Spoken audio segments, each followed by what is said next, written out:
over Yeah, the well, last they 5, 6 they years. think about those things. As I mentioned earlier Yeah, with so I mean, John, it's something you're the to be thought executive about. director of That's the for sure. Celebration Bowl. And you Just know, curious, we've how talked does about one it become an before, guys, executive director and of I a will say bowl? I this: mean, I think what are the qualifications? it's a tough job, the director of athletics. Good I mean, question they're the because I still don't CEO know of the the answer to that. athletic department. They got to have a good staff It wasn't put really together, something that I was pursuing. and I now, was guys, um, with chief the executive for mindset 100 that Black we're Women of in now, Atlanta, as and far as the we actually sports ran world, it's a game, instant the Atlanta Football gratification. Classic that There's featured no Florida A&M and honeymoon Tennessee period, State. Okay. And when even ESPN was whether you're looking in to the launch the SIAC, bowl the game CIAA, in the Atlanta, SWAC, it's kind of different um, now. It's you know, win and they win reached they quickly. reached out to How me do you through the combat commissioner at that? that time We to are have a going to be meeting with playing. me. And so At HBCUs, there's no limit to who we can be. Black and inspired and thriving. Black and magnetic and seen. From the classrooms to the quad, our passion is our purpose. We are leaders and legacy. So when you look at what we accomplish next, you'll know where it started. For who you are and who you want to be, we're here. I'm a millionaire. I'm not a millionaire. I'm a millionaire. I'm not a millionaire. Crypto is complicated, but as a tax expert with crypto experience, you can hand your taxes off to me. You do your thing, we've got your taxes. Intuit, TurboTax Live. Pizza Hut stuffed crust is the crust that made crust good. Topped and stuffed with over a half pound of cheese. What are you so afraid of? Loving it? Original stuffed crust, just $12.99. Only from Pizza Hut. No one out Pizza the Hut.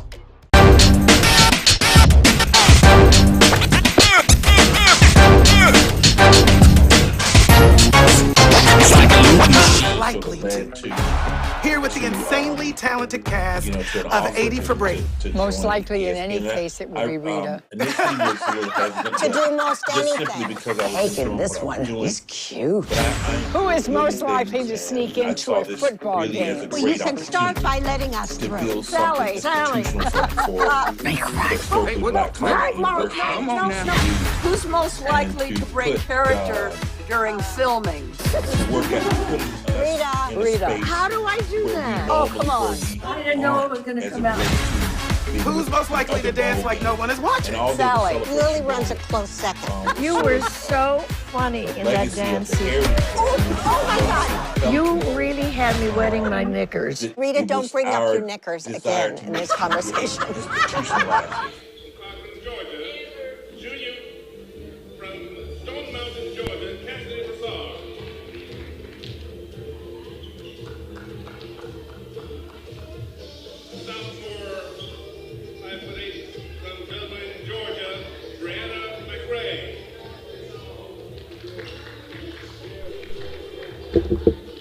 Junior, 5'7" from Eastman, Georgia, LaShawna Coley. Freshman, 5'6" from Vidalia, Georgia, Michaela Barkley. And a junior, 5'5" from Eastman, Georgia, Desiree Wright. Head coach for the Knights, Anderson Laverne, and assistant coach James Hill Jr. And now for your starting lineup.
work in IT, complaints are part of the job. Bill says the coffee's weak today. But since CDW helped us switch to Mac, everyone's happier. Dan from finance likes getting performance without a big price tag. Phoebe digs the power of the Apple M1 chip. Mac is easy to manage, compatible with all our apps, and came pre-configured by CDW. Now we're even getting compliments. That was Bill again, says he loves his new Mac. He's right about the coffee. Hey, babe, meet us at the bottom of the trail. Oh, man. Hey. Open up. The redesigned Chevy Silverado. With a sophisticated high-tech interior, Open the door. it's easy to forget it's a truck. Thanks. Nice truck. It was. Find new style. Find new roads. Chevrolet.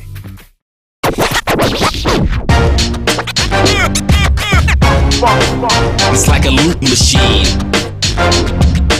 All around town, people trying to get down.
Charmin Ultra Soft has so much cushiony softness, it's hard for your family to remember. They can use less. Sweet pillows of softness. This is soft. Holy Charmin. Oh, excuse me. Roll it back, everybody. Sorry. Charmin Ultra Soft is so cushiony soft, you'll want more. But it's so absorbent, you can use less. So it's always worth it. Now, what did we learn about using less? You gotta roll it back, everybody. We all go. Why not enjoy the go with Charmin? From novice to aficionado, find yourself here. High quality cigars plus personal customer service. Slow Burn is Waco's only mobile cigar lounge, featuring a meticulous, curated collection of premium cigars. Visit our website, www.slowburnwaco.com. That's www.slowburnwaco.com.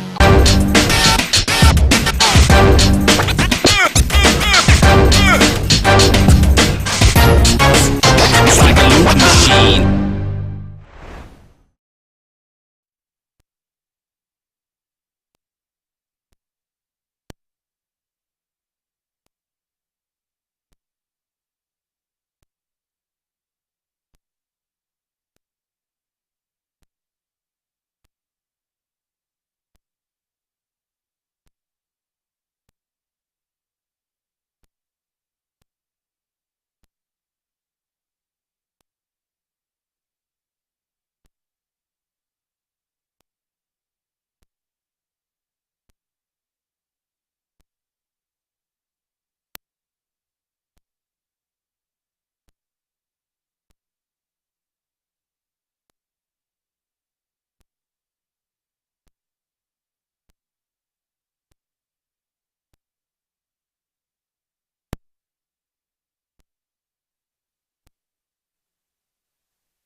I'm a millionaire. I'm not a millionaire. I'm a millionaire. I'm not a millionaire. Crypto is complicated, but as a tax expert with crypto experience, you can hand your taxes off to me. You do your thing, we've got your taxes. Into it. TurboTax Live. T-Madden Associates is a sophisticated and experienced law firm located in your neighborhood. We're turning cash. T-Madden and Associates obtained almost $2 million for my injury. They turned my injury to cash. Now, we can't guarantee how much your injury is worth, but we've recovered millions for our clients. Call T. Madden and Associates at 833-PAID-123. That's 833-PAID-123. Pizza Hut stuffed crust is the crust that made crust good. Topped and stuffed with over a half-pound of cheese. What are you so afraid of? Loving it? Original stuffed crust, just $12.99. Only from Pizza Hut. No one outbeats the Hut.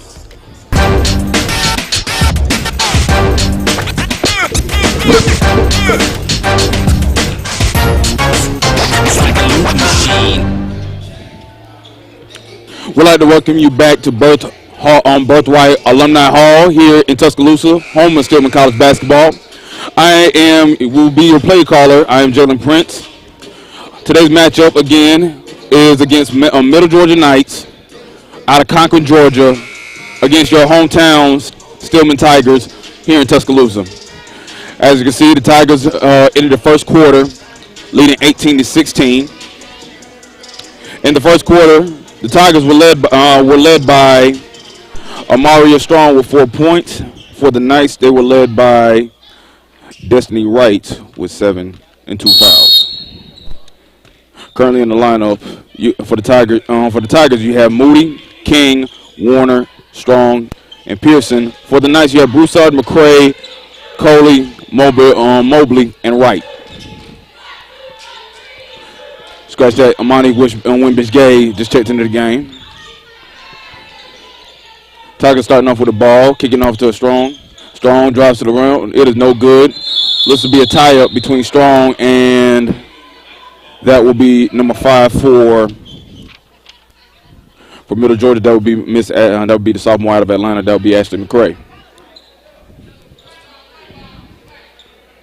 Possession area points to the Tigers, so it will remain Stillman's ball. Never mind. That will be Knight's ball.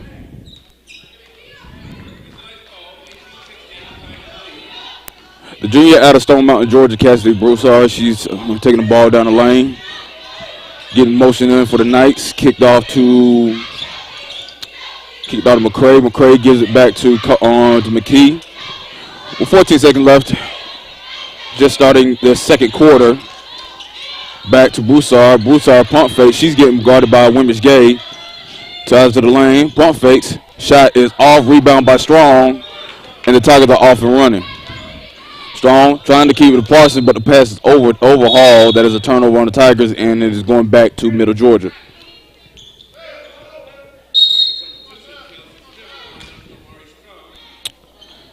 Overall, these two have matched up since 2017. The Stillman Tigers lead the series 4-3. The last meeting, Stillman won 58-53 back in the 7th of January this year. Currently, Stillman's on a one-game streak against these Knights. As Broussard taking the ball down. Again, we just started this game a couple minutes ago. Stillman lead. Nobody scored yet in this quarter. Broussard takes the pass. She fires in number 21, but that is blocked by King. And off and running the Tigers. Wimbich-Gay takes it on the right corner, gives it back to Kelsey Smith. Smith kicks it over to Warner. Warner takes it back. She takes a step back. She passes over to Gay at the top. She feeds it into King. King gets the layup off a nice pass by Amani Wimbich-Gay. That is King's first basket of the ball game. Stillman leads 2016. Broussard taking the ball down. Feeds it off to Destiny Wright. Wright getting guarded by Wimbich-Gay, but Gay gets the steal. She has numbers. Gay, she finishes at the rim without any type of contest. Destiny Wright basically let her go uncontested, and we get an early timeout by Middle Georgia. That is Middle Georgia's first timeout of the game, and had to call it early.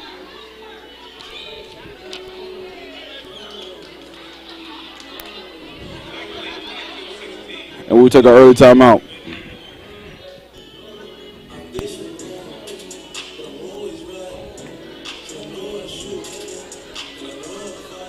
This game is brought to you by the HBCU League Pass Network. And this is the Stillman College Sports Broadcast.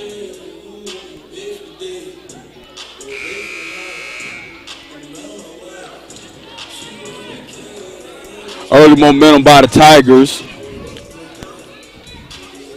You're looking at their like the Tigers' last game when they were here.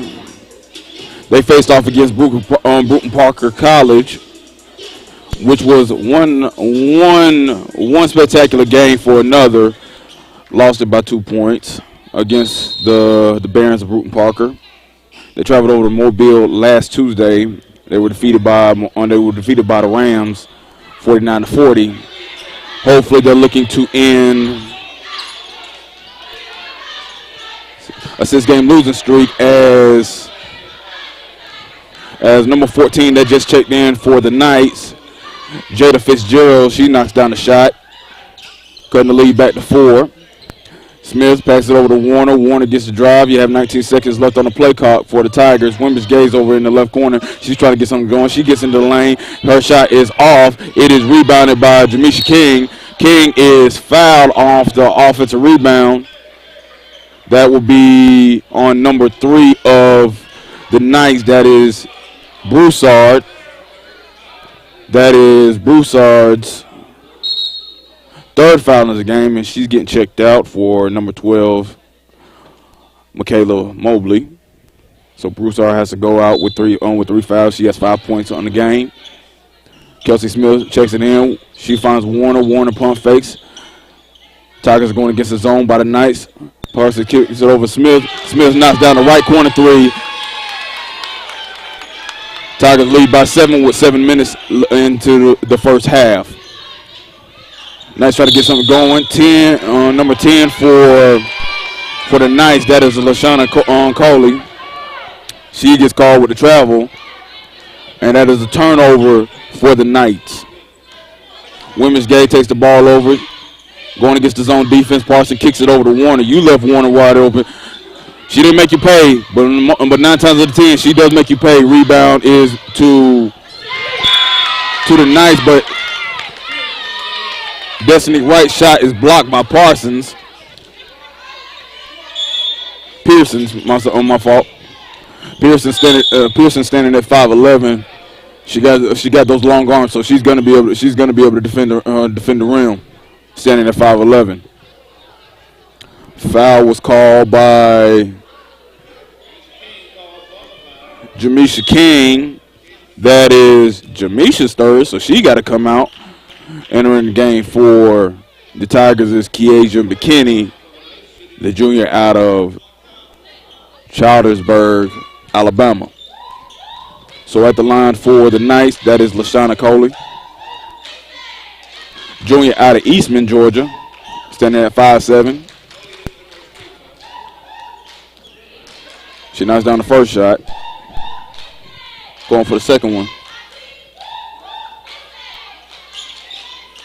And she makes down the second one. Free throw timing.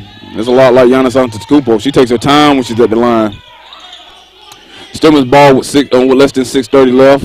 Women's Gay got the top of the key, going against the zone, kicks it over to Warner. Almost stolen by the Knights, kicks it over. They're moving the ball around left to right. Smith kicks it over to Warner, but it is deflected by Mobley. With 8 seconds left on the play clock, Stillman leads by 5. Warner kicks it over to Pearsons. 8 on the top. Pearsons kicks it inside to McKinney. She knocks it down. 7-point game for the 7-point game for the Tigers. Almost a walk. It is a walk. That is another turnover for Middle Georgia. Fitzgerald tried to keep her pivot foot still, but it was no good. Ball is back to the Tigers of Stillman. Women's Gay taking the ball down with less than 6 minutes into the first half. Warner takes it at the top. Middle Georgia staying in the 2-3 zone. They're moving the ball around. Way to beat the zone, got to move the ball around. You move it over to Warner. Warner's shot is in and out. It is rebounded by McCray. And Middle Georgia's trying to get something going as Mobley, she takes it down. She's being guarded by Warner at the 5:30 mark of the first half. Stillman leads by 7. Right. Almost bad pass, but it's recovered by Coley. They have 8 seconds left on the play clock. McCray drives down to the lane. She takes an off-balance shot. It is no good. Rebound by McKinney. Pearsons take the ball down. Kelsey Smith, she gives it back to Pearsons. They try to set an offense. Tigers lead by 7 with 5:02 left in the clock. Warner takes the ball. She gives it over to Smith. They're moving the ball around again to beat any type of zone. You got to have constant ball movement and player movement. Gives it over to Kelsey on the left side. She gets posted in to Pearson. She kicks it back to Wimbish. Wimbish gives it back to Warner. Her shot still not falling. That shot is off. That is rebounded by Wright. Nice and moving. Wright picked up the ball. She couldn't find nobody until she realized that McKee was right behind her. Wimbish Gay gets the steal. Is she getting challenged? Gives a nice move. She gets fouled. Shot is no good, but she's going to the line. Armani Wimbish Gay with a nice hesitation had Destiny Wright, who had the turnover, tries to defend her, but that's not how most basketball coaches would want you to defend anybody on a fast break. She had her chest pointed to the baseline while her back was facing Wimbish Gay on the drive, made a nice hesitation play. They got her to move, forcing Wright to foul her. Shot was off, so she's going to the line at 2. Most coaches want you on your chest to be facing wherever the ball is at. Wimbish Gay knocks down her first free throw. The senior out of Victoria, Texas, standing at 5'7". She knocks down the shot. Going for a second one. Goes 2 for 2 for the line. Tiger lead by 9. And we got a media timeout, so we'll be right back. Stillman leads by 9 with less than 4:30 in the game. This is Stillman College basketball on the HBCU League Pass. Troy, you work here? I'm never not working. Like Head & Shoulders Scalp Shield technology, up to 100% dandruff protection, even between washes. Never not working. Never not working. Never, ever not working. Head & Shoulders Scalp Shield, never not working.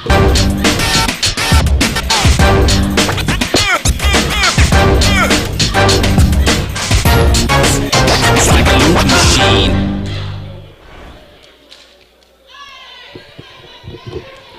We'd like to bring you back.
she was able to get some contact. Now she's going to the line shooting 2 and knocks down the first one.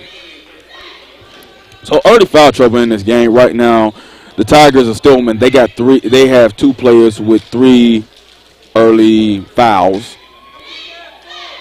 You have Tyner and you have King with 3. But for the Knights, they have two players with 3 early fouls as well, as Coley knocks down both free throws. 31-27 early in the second quarter. We are less than a minute away until halftime. Moody passes it over to Pearson. Pearson passes it over to Smith. Smith passes it to Warner. Warner pump fake. She drives. Shot is short. Rebound by Kenny, but a jump ball is called as McKee was able to tie it up with McKinney, and it should be Stillman's ball because the last possession went the Knights' way early in the second quarter.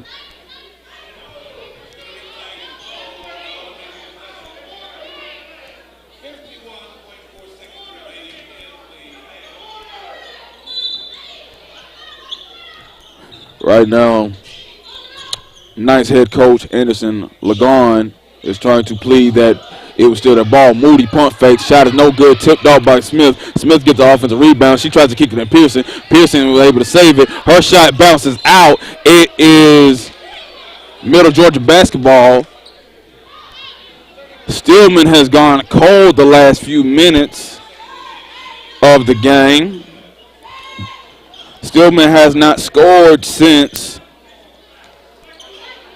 Parson was at the free throw line with 2 minutes that was left in the first half. That was left in the second quarter. McKee kicks it over to Wright. Wright takes it up. We are less than 30 seconds into the first half. Stillman still leads by 4, letting the clock run down. 10 seconds on the play clock. Wright moving left to right. Wright driving. Gets past Moody. The shot is blocked, but a foul call is on. There was a foul that was called by Keasia McKinney. It looked to be a clean block, but I think the contact was just enough where the referees thought it was a foul. I think it was all ball. The crowd here thinks it's all ball, but I think the only opinion now is for the referee. So now you got 2 shots for the Knights. Shot bounces in by Destiny Wright.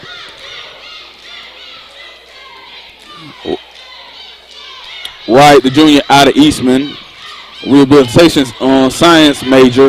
Her shot bounces out with 9 seconds left. Moody driving to the lane.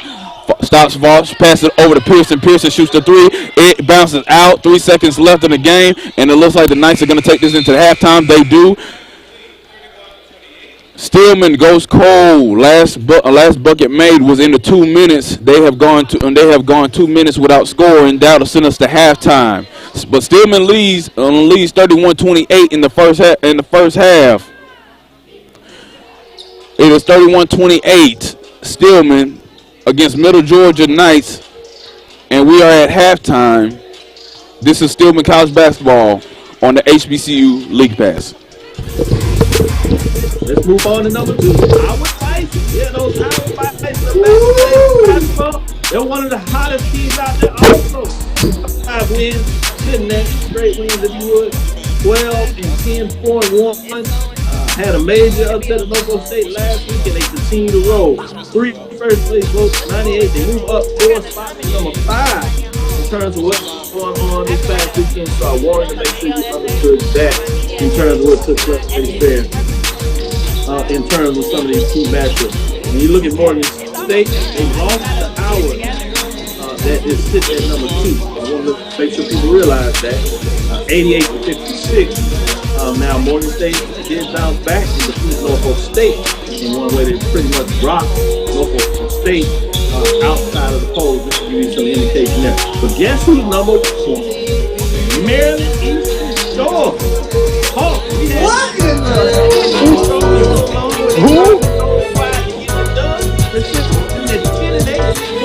They got 4 first place votes. Not ranked, jumped in the polls all the way to number 1 with 111 right there. But they take down 6 on the road 59-58. That is after they bounced back to take down South Carolina State on the road 76-60. Their previous loss in terms in conference play was their first game in conference when they lost to Norfolk State 57-46, but they've run it off since there. They defeated Maryland 82-73.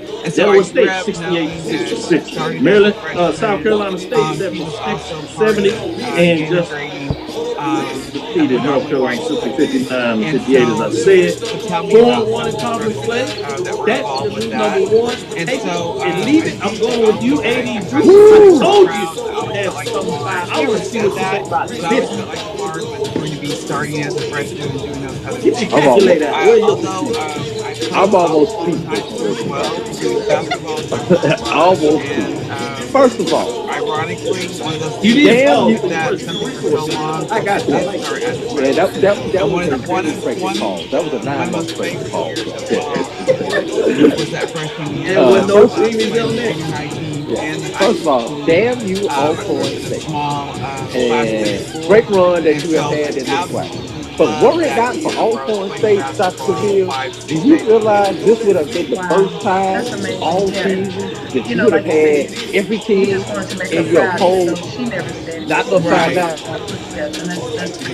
Alcorn State was the only team in this poll that was upside down. So damn you for Alcorn State for your non-conference record. All you had to do was get one more, then we'd have this the first time. Hopefully next week. Now I say this, next week everybody will be upside down. So you know how they go. But look at this family. Sure. Well, I'm still trying to touch my head. Oh, yeah, Dr. Four straight. Let me get straight. Alcorn actually talked to you. And it's the first time that I've learned that other people for having barely equal score up there. But I'm just getting into you like you got it to do. Despite the head-to-head with barely equal score over Howard in the conference open. Well, back you can do this. Everybody knows you, but they didn't know. I still can't see. I guess so, Howard has I don't know. That was a very they do. So, you know, and voters, you know, we all love ourselves. So that's the, So yeah, that's why I go with Howard over Maryland. I didn't see those things as me, but I never saw that. Despite Morgan defeated your previous number one. Correct me if I'm wrong. Number one from 2 weeks ago. Norfolk was like number 3 last week, and they down. That only got them to number 5. I'm got to question that. I think Morgan should have been up ahead of Southern and possibly Alcorn if you consider Morgan non-conference. You know, no one really compares you. Alcorn is I'm not just East Coast side. I'm really not trying to get the East Coast side. I'm giving my opinion. I'm just throwing out things. If I would have put pen to paper or finger to keyboard, Dr. Seville. I am glad I did not see this before you. That's all I'm going to say. Go ahead, John. The great. I mean, where's the second? The sacrifices that my mom and dad made were great.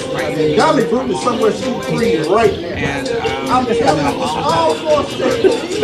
This was a tough team. We got them in the right direction. They trended up. That was a shock. They started off that play with Las Vegas State. But I tell you what, we talked about Howard being one of the hottest teams out there. They won 4 in a row. But I'm sitting over there. They won 6 straight. This is a good basketball team that will lock up on the defensive side of the ball. They play tough man-to-man defense. So I So really at that like the point in sophomore time, state basketball we team. were The at one that really opened my eyes this past weekend, and so Howard this is is scoring more wants today. That was party like I did not see that coming. When you talk about a team, and then Morgan State flipping that last round and beat Oklahoma State last night on ESPN too. It said a lot to me about the Howard basketball team. But I probably still would have had all going in front of them, despite the upside down Oklahoma. I did want to talk a little bit about the whole. People have asked questions about the celebration bowl in terms of the payout. What does that look like? Just to give you updates there, $1.2 million payout for the bowl that goes to the conference. A percentage of that goes to the institution, depends on the split. 75-25 for the SWAC, 70-30 in terms of the MEAC. So that was the last percentage breakdown in terms of what that looks like. But I want to do a little comparison to get a chance of what does that look like. Obviously, you have the major bowls, and you've seen what they do as they all the chart in terms of New 6, $14 million, significant type of money. But you see how long they've been in the business for the Rose Bowl, going back 20 years in terms of what they do there and how they're tied into CFP and how they have really engulfed all of them.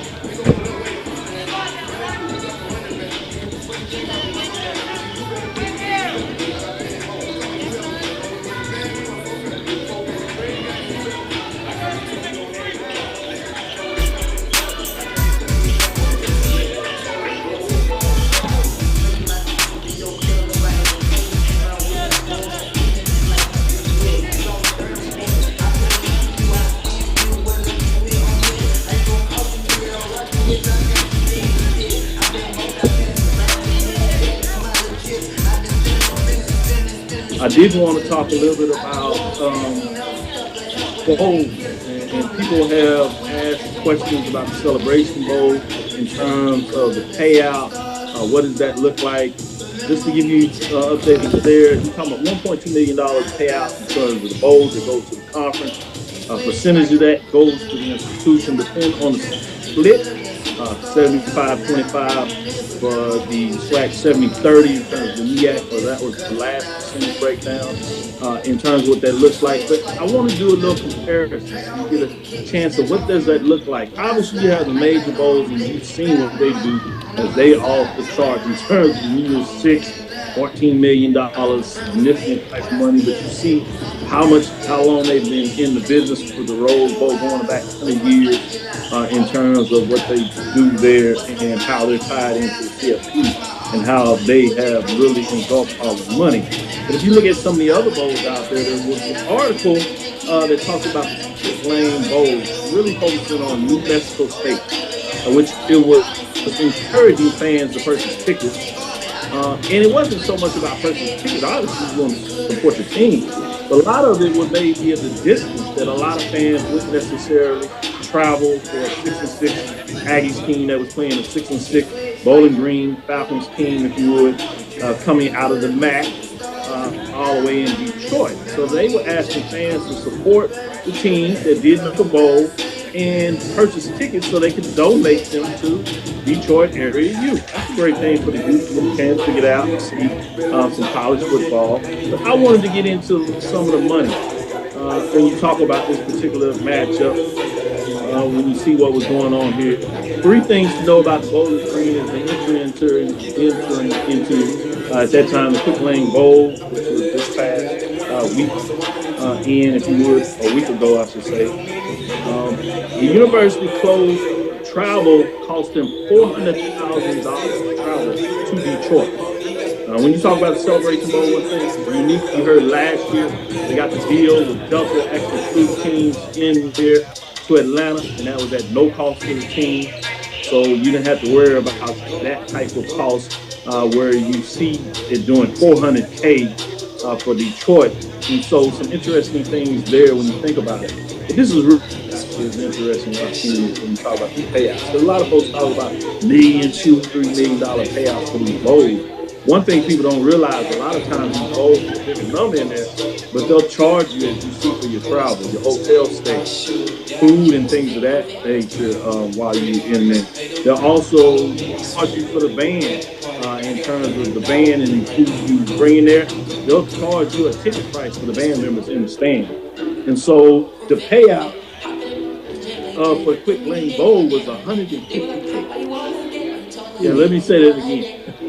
The payout for that bowl game was 150K, which is why you see the fact that they were encouraging the fans to buy tickets, because this is where it can get a little benefit to the team. New Mexico State Athletic Director was quoted saying that the university will retain 100% of the revenue from the first 2,000 tickets it sells, 50% of the next 2,000 tickets, which by New Mexico wants its fan base to purchase all of these tickets, because if they did, they could recoup 420K in terms of what that means. So just to give you some indications of what's out there, and we really need to look at the contract, or at least get some more information and some generalities of these respective bowl games to get an understanding of what that looks like. So just on the surface, I wrote to you, Charles, what are your thoughts in terms of what that looks like when you see, especially some of these small bowls, in terms of what they bring to the table, and compare, because a lot of folks will instantly go to the large bowl games and say, hey, they're paying out for this. And just so, one of the things we always like to talk about on is the business side. So you see some of the numbers that go out there and get an understanding of what that looks like. What are your thoughts? Tremendously enlightening to really find out some of the ancillary costs. I think that those are things that you almost oftentimes take for granted, Dr. Gill, that the charging for the band and things of that nature. So you never sort of calculate those into what goes into the bigger picture. But it's fascinating to see the numbers finally, out there for all of us to really grasp and understand, what a jewel that you have within your celebration. And you see the numbers continue to move up, which always helps both in terms of attendance and the ratings, which is more powerful. And when you sit back in the table, it gives you a chance to continue to push for a bigger payout. Mike, what are your thoughts on just getting a different framework of what the bowl landscape, how varied it can be? Yeah, you often wonder, you look at all of the activities that take place, and then you look at, who's transporting the group here, who's transporting the group here, who's paying for this dinner, who's providing gift basket for the team. Those are all costs that are buried underneath the umbrella of the bowl cost. So, and you take that into consideration, and then you wonder, does the sustainability of growth and volume over the course of 3 to 5 years to kind of, eat a lot of those ancillary costs down, such as transportation costs, hotel costs, dining costs, their awards costs, or whatever. I think in some bowls, some of the bigger bowls, I think some of the players get gifts or whatever. You wonder where that's covered, what pot that's covered in. So you get all those little, I guess, trinkets into that big basket of bowl costs. We'd like to welcome you back to Birthright Hall, Alumni Hall here at Stillman College in Tuscaloosa, Alabama, as the Stillman College Tigers lead Middle Georgia Knights, 31 to 28, going into the second half of this contest. Early on, nice passes deflected by Amaria Strong. First half stats we want to bring you. For Middle Georgia, they were led by, statistic-wise, they were led by LaShawna Coley. She had 8 points. Behind her was Destiny Wright with 7. But the interesting fact was both teams had 2 players that had 3 early fouls. That's something to keep an eye on. For Middle Georgia, they had Cassidy Broussard and Destiny Wright. They both have 3. And for Stillman, they Jamisha King and Desiree Tyner. They both had 3 as well. So stuff to keep an eye on.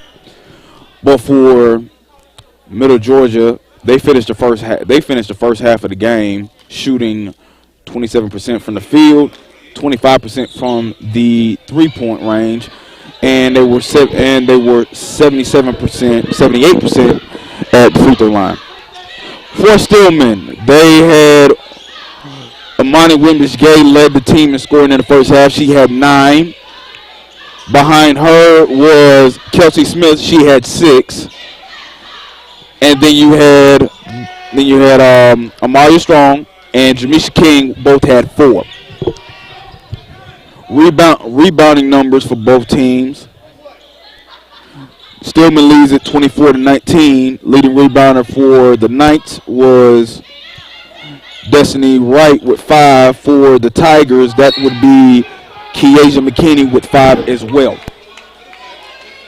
Shooting-wise, that was in the direction of Stillman. They made 4 out of 15 of their 3-point shots, while Middle Georgia was 2 for 8 of theirs. So Middle Georgia has a higher percentage, but they're taking less shots, as Moody's shot is off and rebounded by Michaela Mobley. The other interesting thing about this game thus far is Stillman hasn't made a field goal since 6 minutes of the second quarter, and that was a McKinney layup. Their last points came in with 2:17 in the first half, and that was off of free throws. So right now, Stillman has not made a basket that had nothing to do with free throws for the last 8 minutes of the ball game.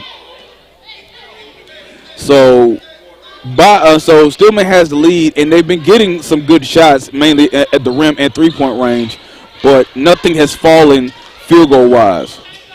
Hopefully Coach Duncan's team will be able to change that around, and that does happen off the turnaround post move by Farrah Pearsons, breaking that 8-minute scoring drought on field goal drought by the Tigers.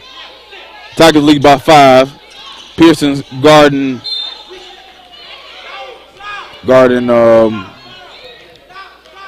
Pearsons was guarding Mobley. She drives and gets called for the foul. Scratch that. That is Amaria Strong. She's called for the foul. That would be Strong's 3rd foul of the game. And now you have 3 Tigers that have 3 fouls only at 8:05 of the third quarter. So Mobley is at the line for the Knights. She missed the first one. Mobley, a freshman out of Vidalia, Georgia, out of Toombs County High School, only about 20 minutes away from my hometown of Meadow, Georgia. So she is from my area in the Georgia area. Tigers ball. Warner moves it up. Moody takes it. She passes over to King. King takes a jump shot. Shot is good by Jamisha King, assisted by Moody. That break. Stillman is off to a good start from the field after going 8 minutes without a field goal since the second quarter.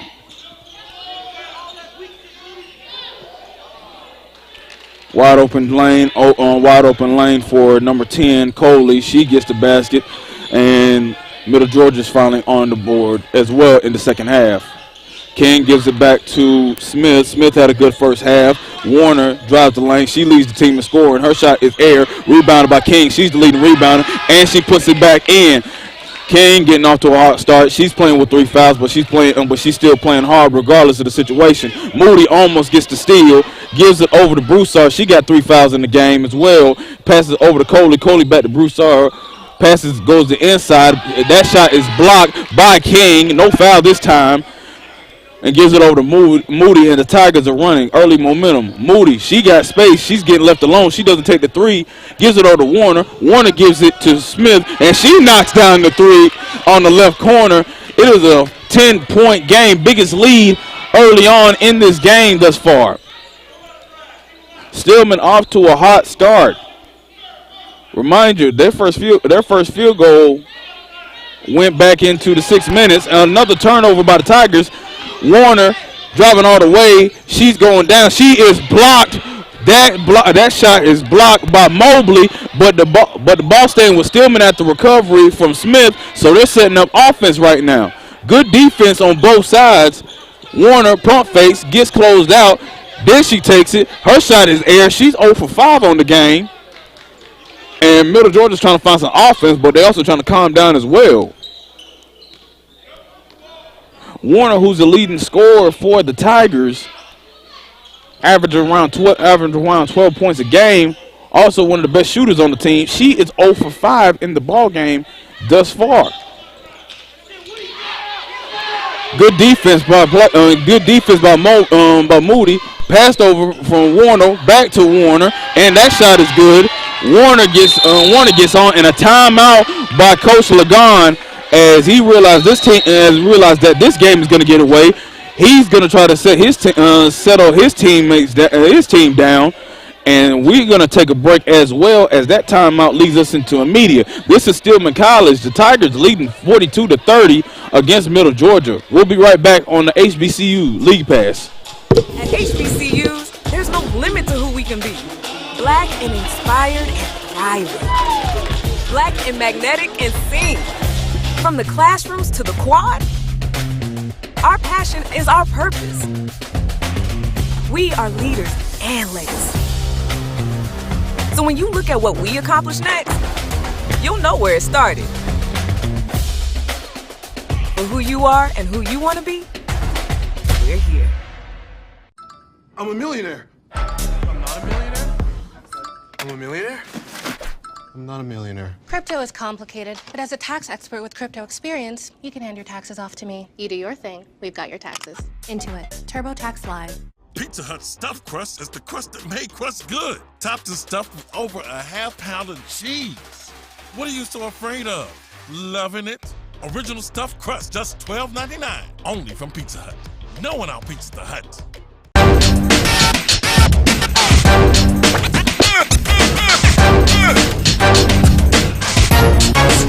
It's like a loop machine.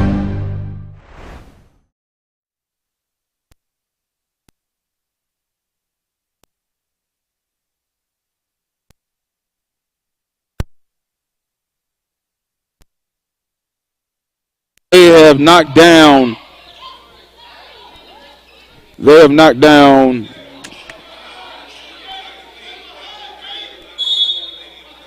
5 straight shots. Their leading scorer, Lanasia Warner, is currently 0 for 6 from the 0 for 6 from the three-point line. She was 0 for 6 to begin the game. As Moody gets on a fast break, she goes for a euro, but she walked. With a euro step, you got to take 2 steps. She took about like several more than that. Warner just got her first bucket in the game after the media timeout. She is 1 for 7 now, 0 for 6 from the three-point line. Shot is just a little bit off, but overall, knowing good shooters have amnesia, they'll find a way to get things going. Stillman leads by 12 with less than 5 minutes in the game. Right now, the Knights have Broussard, McKee, Coley, Mobley, and Pope into the game. For Stillman, we have a few players that's in foul trouble as jump ball goes the way of Stillman. Stillman has Moody, McKinney, Smith, Warner, and Pearsons. And already we just got brought back already after the dead ball. We're gonna take another media timeout, and we're gonna stay right here after that. So again, the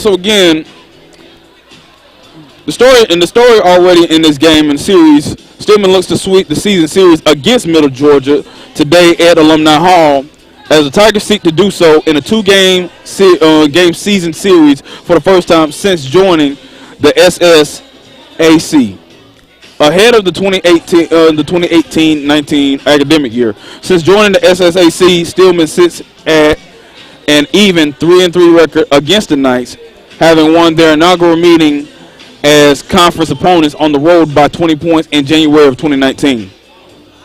After dropping both games to Middle Georgia in the 2021-2022 season, Stillman snapped his 2-game losing streak to the Knights in January with a 5-point road win that extended the Knights' SSAC winning streak to 3 games, and featured scoring contributions, my fault, by 10 different members of the Tiger squad. So either way, both sides have had a lot of success against each other. It's been a very close rivalry. Stillman leads it by 4-3. They currently lead this game by 12 with 4:48 in the first half.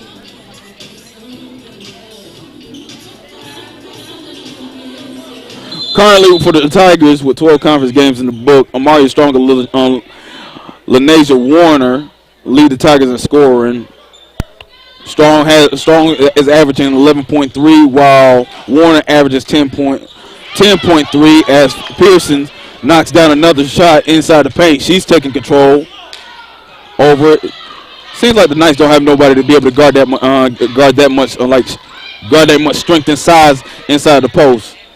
Nice movement on left to right.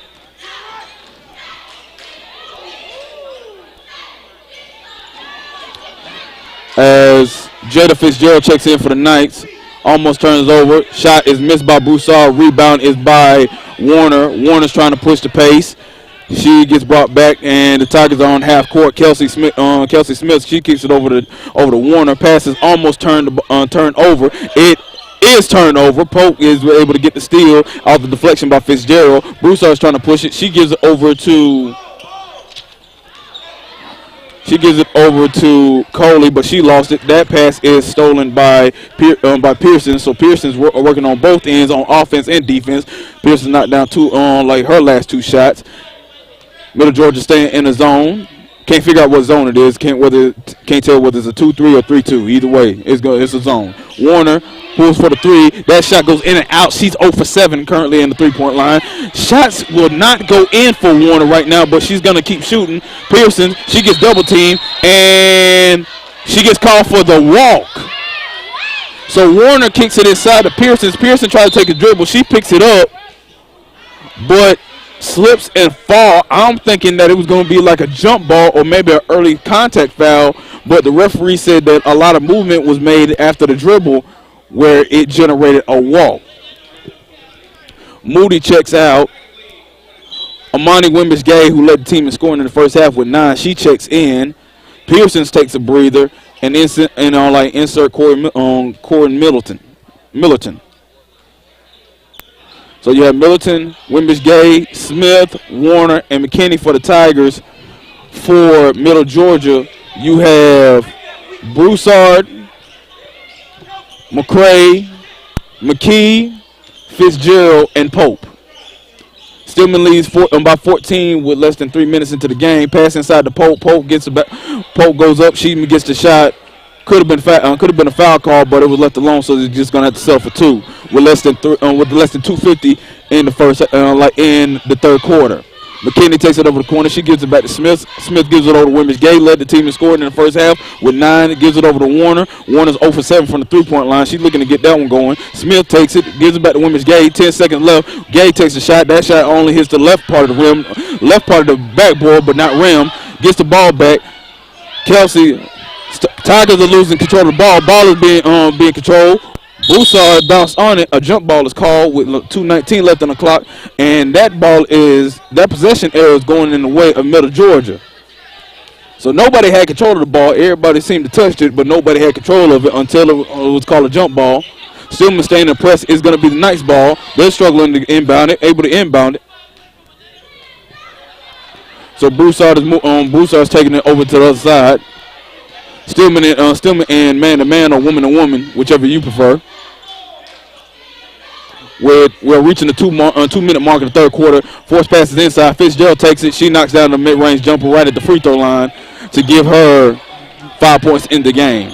Fitzgerald knocked down a 3-pointer early in the first half, and our early timeout is called by Coach Dunk.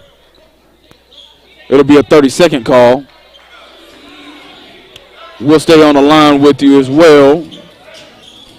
Looks like Coach is starting to see his team not have as much flow offensively and defensively. You're allowing a lot of easy shots.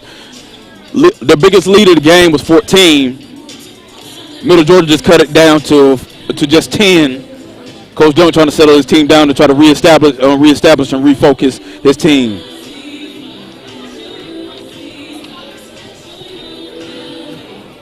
Other notes to give you on this game for Stillman. Today's game marks the beginning of Stillman's 6 games in February, a critical stretch for the team that includes 3 home contests at Birthright Hall Arena. After taking the Knights of Middle Georgia that currently sit a half game behind the Tigers in the SSAC standings, Stillman travels to take on Life before returning home for the Tigers' penultimate clash of the 2023 season. The Tigers' remaining schedule is highlighted by 2-game series with in-state HBCU rival Talladega College beginning next Saturday on the road and concluding on February 18th with a home men's doubleheader that headlines Stillman College's 2023 homecoming, the Rhythm of the Roar.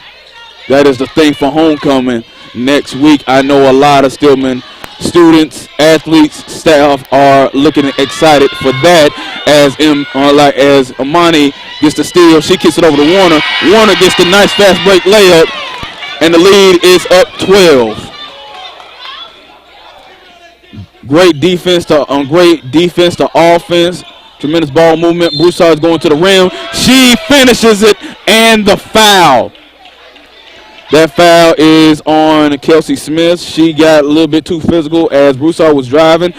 Broussard was able to set up the contact and we're able to finish the layup. She's going to the line to be able to make this a single-digit deficit. We're at 103 in the third quarter. This has been a very fast-paced game early on as Broussard knocks down the shot. Broussard has 7 points in the game for the Knights. Monty goes to the basket. She gets blocked by Brianna Pope. Wimbish Gay still down. She had a tough fall. Limping a little bit, but she seems to be okay. Coach Dunk is going to try to bring Moody in for her to get her checked out.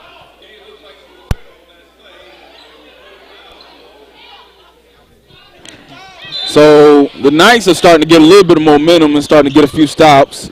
They held still. They are holding Stillman to just 26% from the three-point range. As McKinney takes a three-point shot, that shot is off. Trying to save it was Warner, but she was unable to save it. It is going to be Knights basketball with 41 seconds left in the third quarter. King checks in for McKinney. King has 3 fouls already in the game, but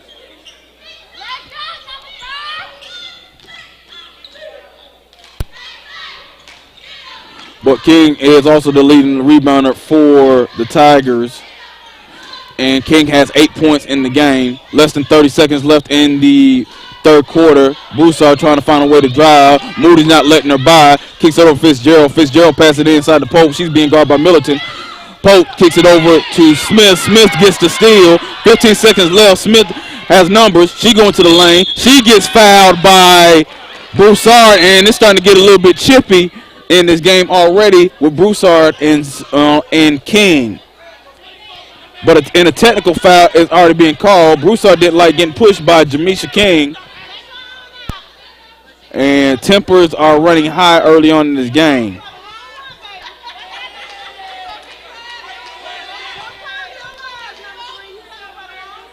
And both technicals have been called on both Jamisha King and Cassidy Broussard. So that will be on technicals for both. As Kelsey Smith, she's going to the line to shoot 2. She got fouled by Broussard.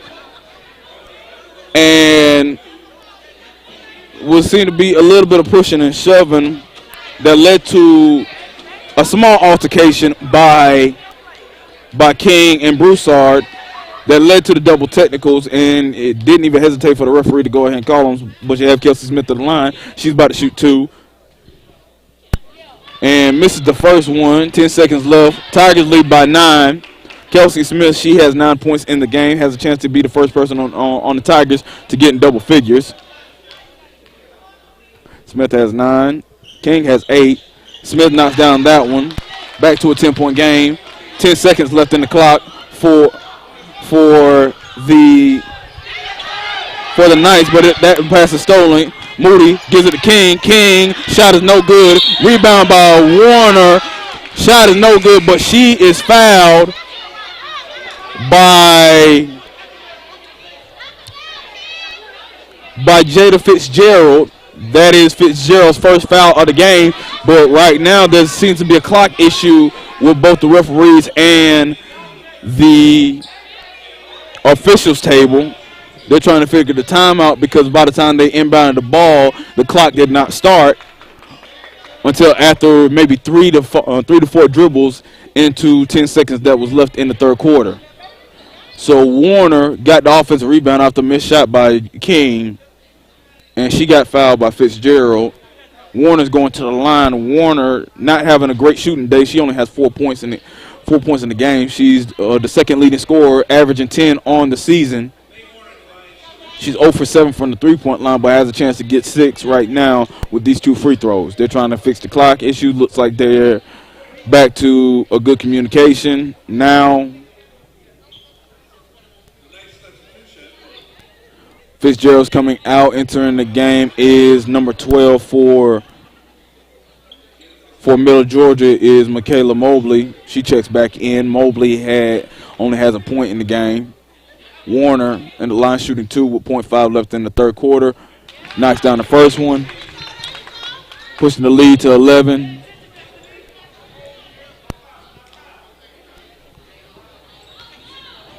Warner taking the second one. Knocks down both for the senior out of Columbus, Georgia, and that will end the third quarter. Going into the fourth quarter, Tigers lead by 12. This is Stillman College basketball on the HBCU League Pass Plus. We'll be right back with an exciting fourth quarter. When you work in IT, complaints are part of the job. Bill says the coffee's weak today. But since CDW helped us switch to Mac, everyone's happier. Dan from finance likes getting performance without a big price tag. Phoebe digs the power of the Apple M1 chip. Mac is easy to manage, compatible with all our apps, and came pre-configured by CDW. Now we're even getting compliments. That was Bill again, says he loves his new Mac. He's right about the coffee. Hey, babe, meet us at the bottom of the trail. Oh, man. Hey. Open up. The redesigned Chevy Silverado. With a sophisticated high-tech interior, Open the door. it's easy to forget it's a truck. Thanks. Nice truck. It was. Find new style. Find new roads. Chevrolet.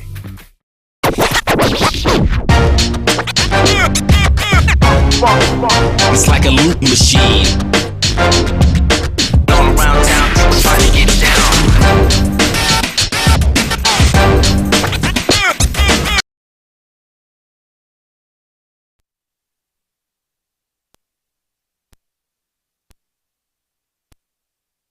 Seven over Middle Georgia Knights. It will be Stillman's ball to start the fourth quarter. Looking at future games for the Stillman Tigers, this is the first game of 6 in February. After the Knights, they have to travel over to Life University on Tuesday for a 5:30 matchup against Life University. For Middle Georgia, after they leave Tuscaloosa, they gotta face Talladega on Tuesday for a 5:30 matchup against the Tornadoes. Getting close to the near end of the season, and stuff is tightened up in the SSAC conference. Foul. Brianna Pope called with the early foul in the fourth quarter. That would be Pope's first foul of the game. Leading scores thus far in the ball game for the Knights, they're led by Coley. She has 10. For the Tigers, they're led by Kelsey Smith. She has 10 as well.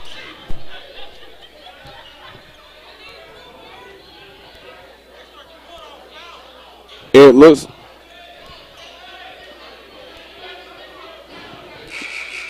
right now the official right now the officials table having trouble. They never reset the foul on foul clock. Looked like they were about to go to the line for 1-1, but little do they know, all fouls get reset to start each quarter. Shot is off by Tyner, who had 3 fouls in early in the game, did not play none in the third quarter. She checked in. Her shot is off and rebounded by Brianna Pope. That is Pope's first rebound of the game. Trying to find some motion, down by 12 for the Knights. Pope picks up a dribble and knocks down the mid-range shot. I'm not sure she called glass, but it went in. 10-point game for the Tigers. That is Pope's second basket of the game. She has 4. Warner pump fakes, trying to drive, takes a step back jumper, airballs it. It is almost saved by Smith, but her foot touched the line as she touched the ball. It's going to be Knights ball with 9:09 left in the game. Knights trying to find some offense going, trying to knock this into a single possession, not single possession, but single score, a single digit game. But Stillman's defense has been non-reluctant of that. Moody's guarding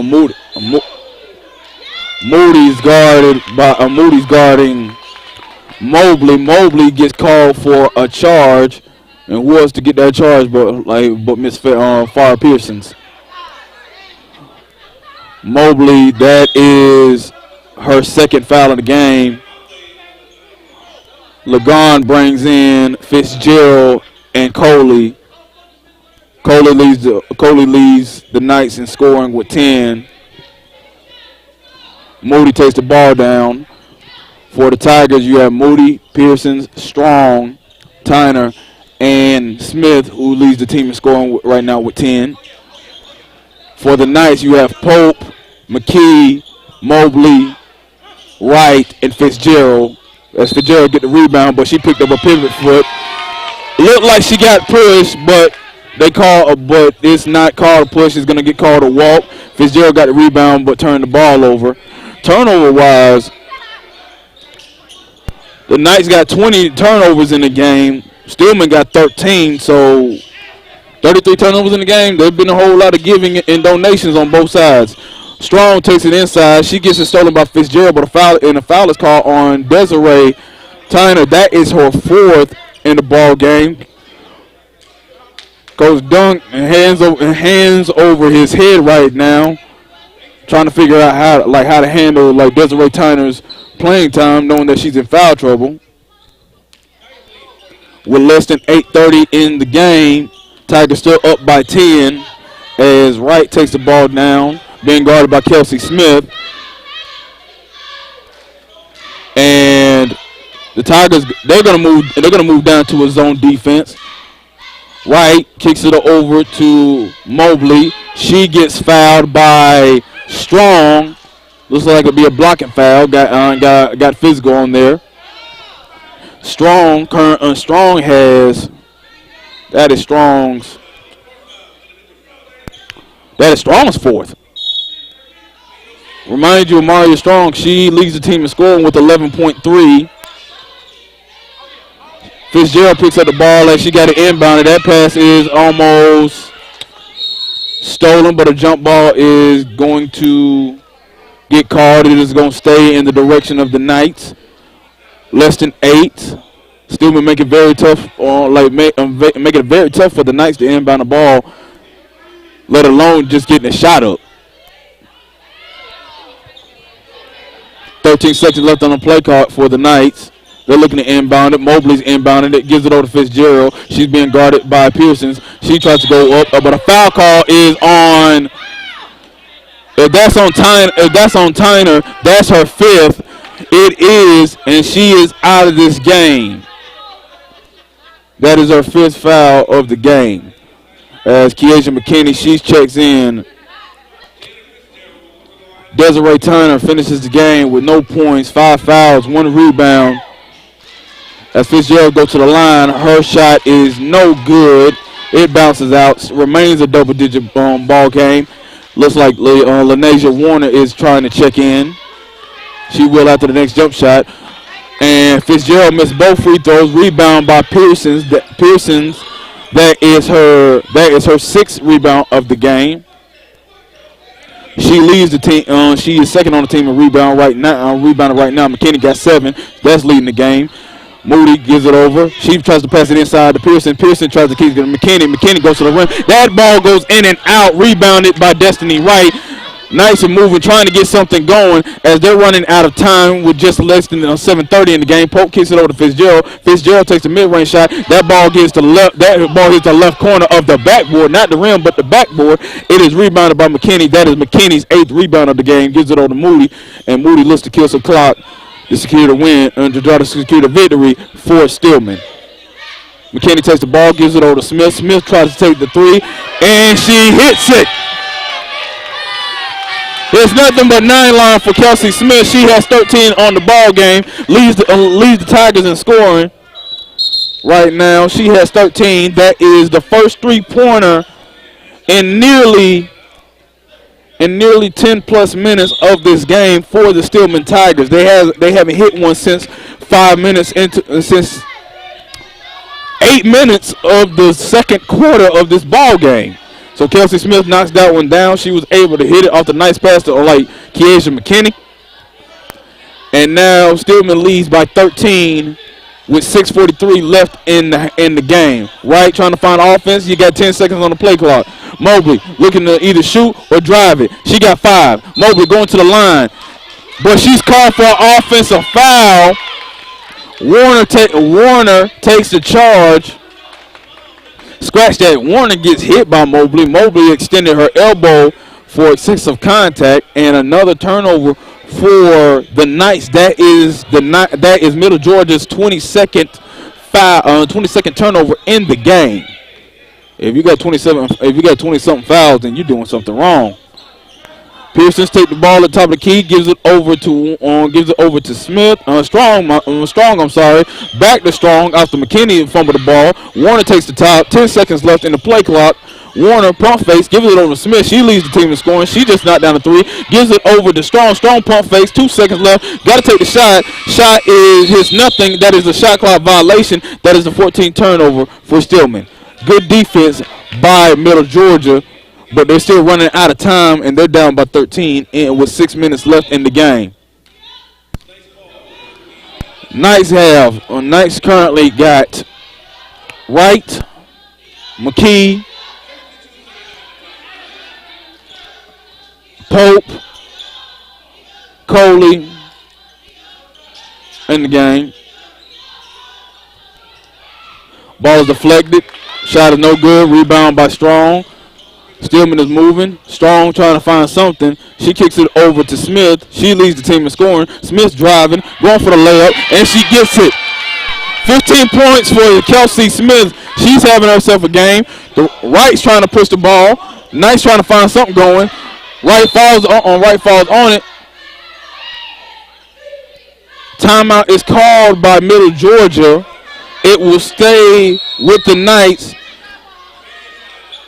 As almost the 23rd turnover for the Knights turns into be a timeout for Coach Lagon's squad, and we will take a break along with them with 5:14 left in the game.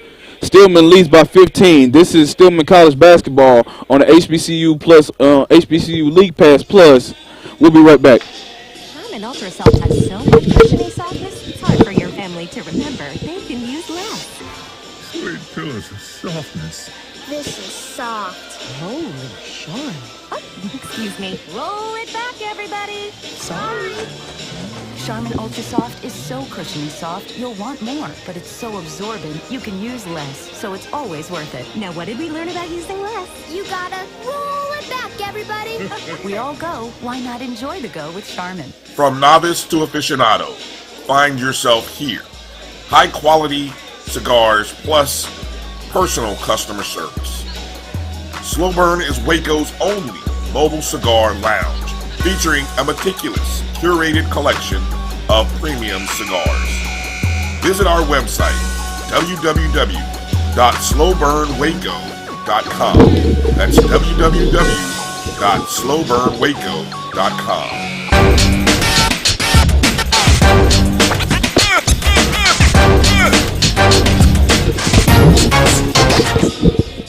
Stillman leads 54-39 in the game against Middle Georgia Knights with 5:14 left in the game. And the story for Stillman right now has been Kelsey Smith. She has a career high 15 points. Smith only averages 5.1 points this season a game, and right now she has 15 points overall in this game for the senior out of Birmingham. So what a game for Smith as McKinney gets the steal. That is Middle Georgia's 23rd turnover, but it is stolen right back by number five. McKee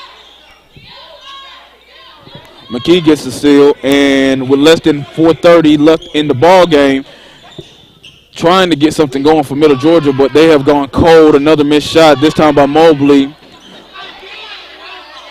It is rebounded by Strong. Mobley tried to get something going. Strong gives it over to Warner. Warner gets a nice layup, and it is the biggest lead of the game with 17. As Stillman looks to pull away and end their 6-game losing streak off the layup by LaNasia Warner. Excellent defense by the Tigers. They're looking to finish the game off with 4 minutes left. Looks to be all signed, sealed, and delivered for the Tigers. Ball goes out of bounds off of the Tigers with 12 seconds left on the play clock, less than 4 minutes left. Again, this is Kelsey Smith's career high game. She has 15 on the game. Her last best scoring was back on the 3rd of January, so just about a few days ago. She had 14 against Mobile. Now to go having 14 against Mobile, she having 15. Kelsey Smith is having a really good last 2 games for Stillman. As she takes down the mid-range, she's having a game. What a day for Kelsey Smith, knocking down the mid-range shot. She has 17 in this game right now, already adding to her career high. The senior out of Birmingham just seems to get in whatever she wants in this game. Nice pass inside for Middle Georgia. That shot is off by number 20. That is Tadasi Rivers, who just checked in for Brianna Pope. Her shot is off of the nice pass by Destiny Wright. Smith taking over. She gives it to Pearson. Pearson gives it back to Smith. Smith going for 20. That shot is off. Rebounded by McKinney. McKinney's shot is good. Nice offensive rebound by Kiesha McKinney. That is her 9th rebound. Scratch that. That's her 10th rebound. She leads the game right now rebounding with that's 10. That's her 4th point of the game. So a nice game for Kiesha McKinney in rebounding, as well as Kelsey Smith, who has 17. She was looking to get her 20th bucket. She's coming out for the game as Kelsey Smith looks like to be done for the game. Coach Dunk brings her out. Kelsey Smith already the player of the game. She finished. Looks like she finished the game with 6 of 13 from the field. Knocked down 4 threes in the ball game.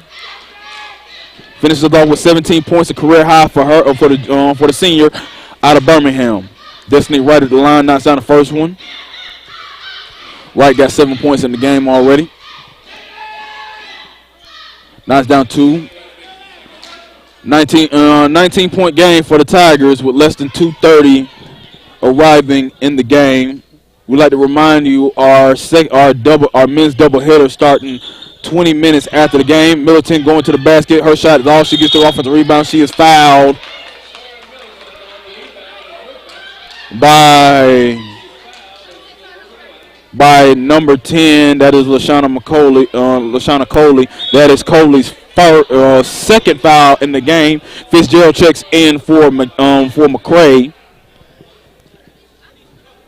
Fitzgerald has 5 points on the game. She's 1 for 2 from deep. Corin Middleton is at the line. knocks down the first one. Middleton,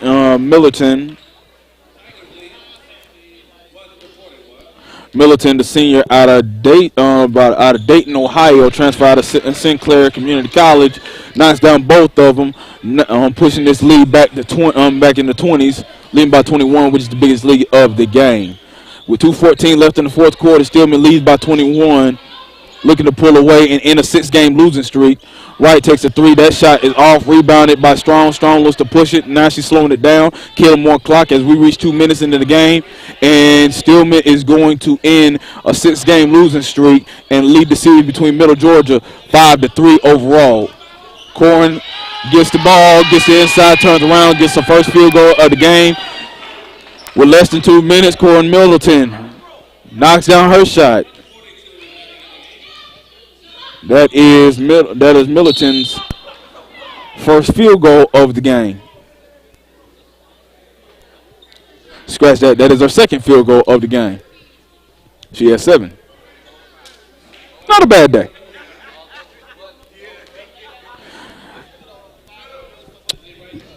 Desiree Wright is at the line after being fouled by Corin Middleton, who just scored. Wright knocks down the first one. Again, next up for these Knights, they will travel over to Talladega to face off against the Tornadoes. That will be on February 7th, Tuesday, 5:30 p.m. For Stillman, however, they will be on the road as well on Tuesday. They were heading to Marietta to face against Light. They're facing the Eagles of Life University. That will be at 5:30 as well for the Tigers. Warner takes a three. She still hasn't hit one. Rebound by Corin Middleton, also a tie-up. So, and the possession arrow is going to stay in the way of Stillman. 1:19 left in the ball game. Stillman leads by 21. Strong inbounds it, feeds it to Warner. Warner trying to get a three-pointer in the game, and she knocks it down. And she's looking up to the heavens saying, finally. 67-43 Stillman with 1:15 left in the game. And LaNasia Warner, the second leading scorer on the team, knocks down her first three-pointer after missing her last 7. Doesn't matter how you get it, long as you get it. Pass inside to Wright. Wright looking to drive, being guarded by Middleton. Miller kicks out to Mobley. Her shot is off. Rebounded by Rivers. Rebounded by Rivers. She gets fouled. As fans here in Alumni Hall interacting with LaShawna Coley. Rivers knocks down the first shot. Coley wasn't having it. She has a few words for the fans in the student section here at Alumni Hall. Rivers knocks down both shots. Less than a minute in the ball game. Stillman leads by 12. 22. My fault. I'm good at math. I can do my math. Math was my favorite subject. Moody looking to kill clock.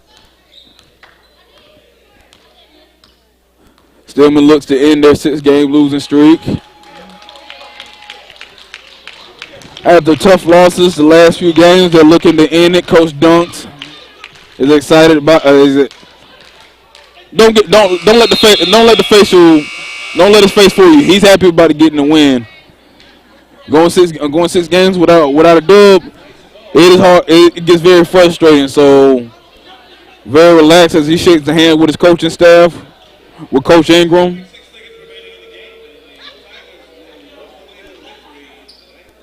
Coach Ingram and them. And Middle Georgia's going to wave the white flag as they kill the clock. Stillman's going to end it. Lady Tigers are going to end this game. They're going to go on to be 13-10 on the season, 5-8 on the conference. For Middle Georgia, they're going to finish with being 7-12 on the season. They will be 4-10 in the conference as Stillman gets the victory over the Knights of Middle Georgia. And the Tigers, led by Kelsey Smith, the senior out of Birmingham, with a career high 17 points, 4 of 10 from deep. And what a game by Coach Dunk's squad as they in a 6-game losing streak to push their record to 13-10, 5-8 in conference play. Just a reminder, the men's game will start in less than 25 minutes of the doubleheader for Stillman College versus Middle Georgia. But final score in the women's game: Stillman 67, Middle Georgia 45. We'll be right back for the men's doubleheader. This is Stillman College basketball on the HBCU League Pass Plus network.